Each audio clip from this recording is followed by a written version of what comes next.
ఇప్పుడే చాలా డీటెయిల్డ్గా చెప్పాడు. అన్ని నిర్ణయాలు తీసుకొని ఎన్ని వీలైతే అన్ని నిర్ణయాల్ని ఆయన సింప్లిఫై చేశాడు.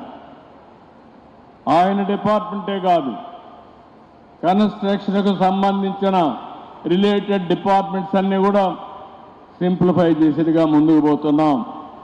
ఫైనల్గా మీరు ఒకసారి చూస్తే బెస్ట్ గైడ్లైన్స్ ఇవ్వడమే కాదు, భవిష్యత్తులో కూడా ఒకటి హామీ ఇస్తున్నా, వేరే స్టేట్ ఎక్కడైనా మాకంటే బాగా చేస్తే అవి కూడా తీసుకురండి, దాన్ని కూడా అమలు చేసే బాధ్యత ఈ ప్రభుత్వం తీసుకుంటాం.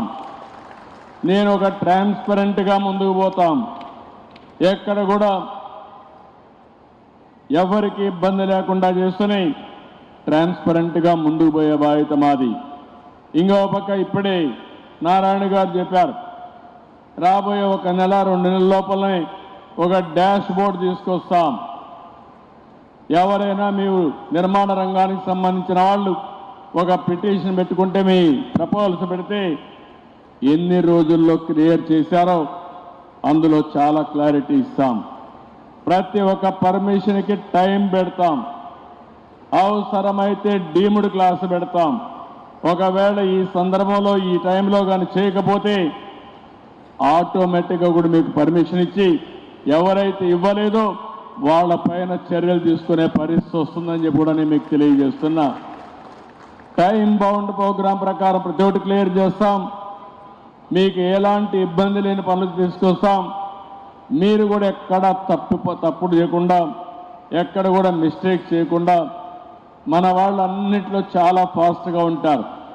కానీ ఫాస్ట్గా ఉండే సమయంలో కొంతమంది అడ్డదారిలో పోవాలని చెప్పి కూడా ఆలోచిస్తారు. అలాంటి వ్యక్తుల వల్ల కూడా చెడ్డ పేరు వస్తుంది. ఇప్పుడు డ్రోన్స్ వచ్చాయి, టెక్నాలజీ పర్ఫెక్ట్గా వచ్చింది. ఇంత మునిపే తిరుపతిరావు గారు చెప్పినట్టు బిల్డింగులు కట్టినాక యాక్షన్ తీసుకోకర్లేదు. నెలకొక్కసారి ఒక డ్రోన్ పంపిస్తే మా నారాయణ గారు ఆటోమేటిక్గా రికార్డ్ అయిపోతాయి. మీరు ఫౌండేషన్ వేయాలనుకుంటే ఏక మునిపే దాన్ని నిలబెట్టే పరిస్థితి, శక్తి ఈరోజు గవర్నమెంట్కి ఉంది. అది కూడా చేయొచ్చు అని చెప్పి కూడా నేను మీకు తెలియజేస్తున్నా. మొత్తం టెక్నాలజీ అయితే పర్ఫెక్ట్గా వచ్చింది. సెటిలైట్ వచ్చింది, డ్రోన్స్ వచ్చాయి, సీసీటీవీ కెమెరాలు వచ్చేసాయి. నేను అందరికంటే ముందుంటాను. I'm talking now deep technology మాట్లాడుతున్నాను, ఆల్ వాక్స్ ఆఫ్ లైఫ్. ఒకసారి ఈ టెక్నాలజీని కానీ కరెక్ట్గా అనుసంధానం చేసుకుని ఇప్పుడు నిర్మాణ రంగాన్ని కూడా చూస్తున్నాను. నూతన వరవళ్లకు శ్రీకారం చుట్టారు. ఆర్టిఫిషియల్ ఇంటెలిజెన్స్ ఉపయోగించుకుంటున్నారు. కొత్త క్రియేటివిటీ పెట్టి మీ కస్టమర్స్కి ఎలాంటి మెరుగైనటువంటి క్రియేటివ్ సర్వీసులు ఇవ్వాలనో మీరు ఆలోచించే పరిస్థితికి వచ్చారు. నేను మళ్ళీ చెప్తున్నా, ఆంధ్రప్రదేశ్ పరిస్థితి అయితే ఇప్పుడిప్పుడే ప్రారంభిస్తున్నాం. నిన్నటి వరకు పడుకున్న మిమ్మల్ని అందరినీ లేచి కూర్చొని పెట్టాం. ఇంకా మీరు నడవాలి, నడిచిన తర్వాత పరిగెత్తాలి. ఇంకా ఆ స్టేజ్కి రాలేదు. ముందు రాష్ట్రానికి ఆక్సిజన్ లేకుండా వెంటిలేటర్ పైన ఉంటే ఇప్పుడిప్పుడే వెంటిలేటర్ తీసి కొద్దిగా ఆక్సిజన్ ఇచ్చి ముందుకు పోయే పరిస్థితికి వచ్చాం. నేను ఇవన్నీ అతిశయోక్తి కింద చెప్పడం లేదు. మాకు ఒక బాధ్యత ఉంది. ఒక పక్క సంక్షేమం చేయాలి, ఇంకో పక్క అభివృద్ధి చేయాలి. ఇవి రెండు చేయాలంటే సుపరిపాలన ద్వారానే సాధ్యం. ఈరోజు ఇక్కడికి వచ్చాను, కానీ టైం చాలా టైట్గా ఉంది. కానీ ఒకటే ఆలోచించాను, నిర్మాణ రంగం కుదేలైంది. ఈ నిర్మాణ రంగానికి చేయూతనివ్వాలి. ఒకసారి కాదు 100 సార్లు ఈ విధంగా మీ దగ్గరికి వస్తే తప్ప మీలో శక్తి రాదనే ఉద్దేశంతోనే నేను ఇక్కడికి వచ్చాను. అండగా ఉంటాం, అన్ని విధంగా చేయూతనిస్తాం. మీరు కూడా పాతవన్నీ మర్చిపోయి ముందుకు పోయే విధానానికి శ్రీకారం చుట్టండి. ఈరోజు మీరు చూసినప్పుడు 14-19లో కియాన్ తీసుకొచ్చాం. ఒక వెనుకబడిన జిల్లా అనంతపురం జిల్లా. అలాంటి జిల్లాలో కియా మోటార్ వచ్చిన తర్వాత ఆ ప్రాంతం రూపురేఖలే మారిపోయే పరిస్థితి వచ్చింది. ఈరోజు అలాంటి పెట్టుబడులు పెద్ద ఎత్తున తేవడానికి ఈ ప్రభుత్వం ముందుకు పోతున్నాం. మేము చేయవలసిన ప్రయత్నం అంతా చేస్తాం. నేను ఇంకొక పక్క మీరు చూస్తే ఇయర్ ఆన్ ఇయర్ రాబోయే 2047 వరకు 15% గ్రోత్ రేటు పెట్టుకున్నాం. ఇండస్ట్రీస్ రావాలి, వ్యవసాయ రంగం అభివృద్ధి కావాలి, వ్యవసాయ రంగంలో ఆధునికత, అదే మరిగా వాల్యూ అడిషన్ రావాలి. వ్యవసాయ రంగంలో రా మెటీరియల్స్ వచ్చినవి కాకుండా వ్యవసాయ రంగంలో వ్యవసాయ ఆధార పరిశ్రమలు రావాలి.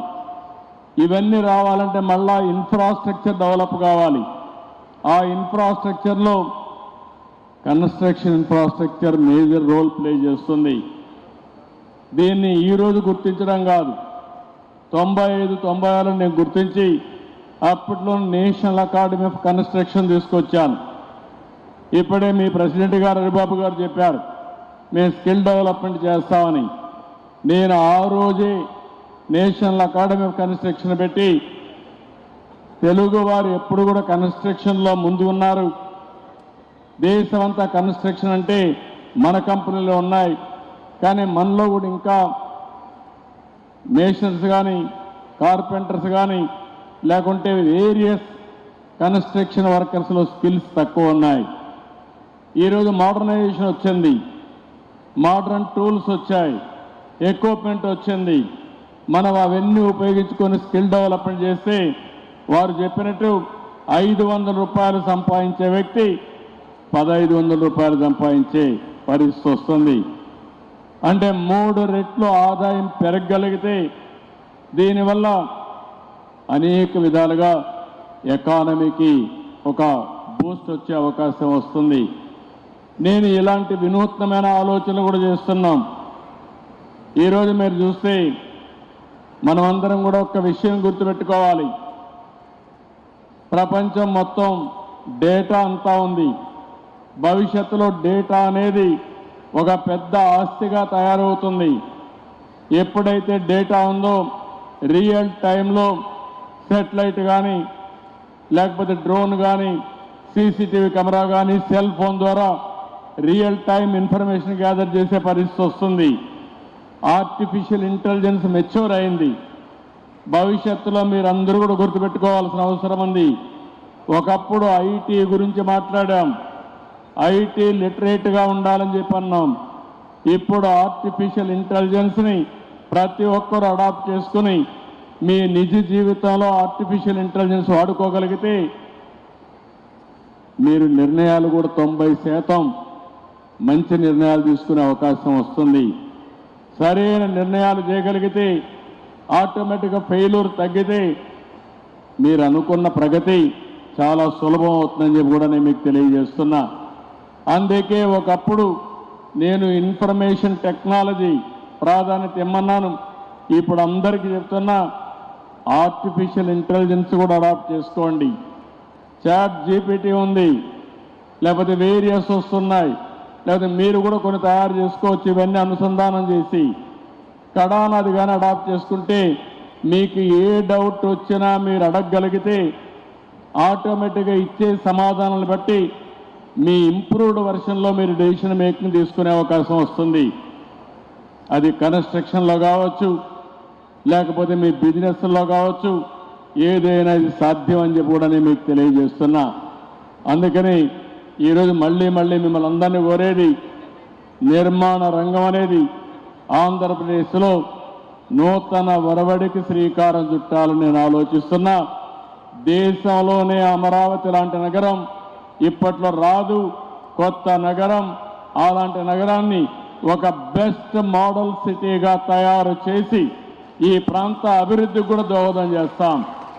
నేను ఒక అమరావతి కాదు, ఒక విశాఖపట్నం, ఒక గుంటూరు, లేకపోతే ఒక నెల్లూరు, ఒక కర్నూలు, ఇలాంటి నగరాలన్నీ కూడా అభివృద్ధి చేస్తాం. ఒక తిరుపతి, ఇలాంటి నగరాలు కూడా అభివృద్ధి చేస్తాం.